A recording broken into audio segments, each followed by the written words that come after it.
Assalamualaikum warahmatullahi wabarakatuh. Halo semuanya, perkenalkan nama aku Nabila Falisa Putri Suryana.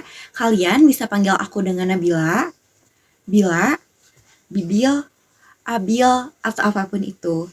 Aku merupakan mahasiswa baru jurusan Ilmu Komunikasi Hubungan Masyarakat Fakultas Dakwah dan Komunikasi.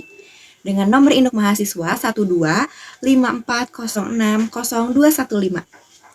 Aku berasal dari kota Bandung dan saat ini aku juga tinggal di kota Bandung, tepatnya di daerah Kopo.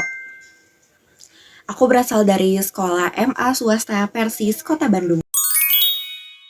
Alasan saya memilih jurusan Ilmu Komunikasi Hubungan Masyarakat diantaranya yang pertama karena ketertarikan pribadi. Sejak SMP saya sudah tertarik pada bidang komunikasi juga bidang manajerial. Yang kedua karena pengalaman pribadi seperti mengikuti organisasi, menjadi ketua organisasi, mengajar di suatu madrasah sejak saya SMP hingga saat ini dan juga menjadi wali kelas. Dalam organisasi-organisasi tersebut, saya bukan hanya mengikuti organisasi di sekolah yang isinya teman-teman sebaya, tetapi juga saya mengikuti organisasi di luar sekolah yang jarak umur antara anggotanya itu dibilang cukup jauh. Dalam organisasi juga saya sering mengikuti volunteer, mengadakan bakti sosial, bantuan sosial, juga memberi layanan kesehatan kepada masyarakat.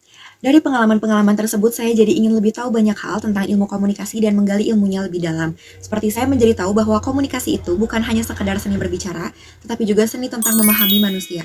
Seperti saya dapat melihat bahwa cara komunikasi atau cara berbicara dengan teman sebaya, dengan anak-anak, dengan orang tua itu tidak akan bisa sama caranya. Maka dari itu saya ingin tahu lebih dalam bagaimana cara berkomunikasi atau cara berbicara dengan teman-teman, dengan anak-anak ataupun dengan orang tua dengan cara yang efektif. Selanjutnya, saya akan menyampaikan resume atau rangkuman tentang apa itu ilmu komunikasi dari buku yang saya baca. Ilmu komunikasi adalah suatu disiplin ilmu yang mempelajari, menerangkan, dan memahami bagaimana cara makhluk sosial dapat berkomunikasi secara efektif. Sama seperti ilmu lainnya, ilmu komunikasi juga memiliki objek kajian, yang mana ilmu komunikasi berfokus pada pemahaman bagaimana cara komunikasi antar manusia, baik dengan perantara ataupun tanpa perantara. Dalam ilmu komunikasi, kita akan mempelajari dari hal yang paling dasar dulu seperti apa itu komunikasi.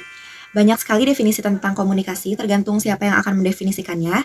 Di sini saya akan menyampaikan dari buku Ilmu Komunikasi Ilmiah dan Populer Nuruddin yang terbit pada 2019 pada cetakan ketiga. Dalam buku tersebut dijelaskan bahwa ilmu komunikasi adalah suatu proses interaktif manusia yang melibatkan 3 unsur utama.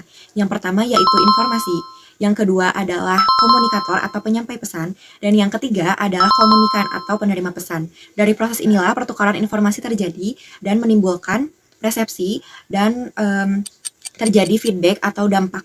Dan inilah yang disebut proses komunikasi. Sekian video perkenalan dari saya. Semoga setelah ini kita menjadi teman yang baik dan lebih akrab ya. Sampai jumpa di kelas. Dadah. Wassalamualaikum warahmatullahi wabarakatuh.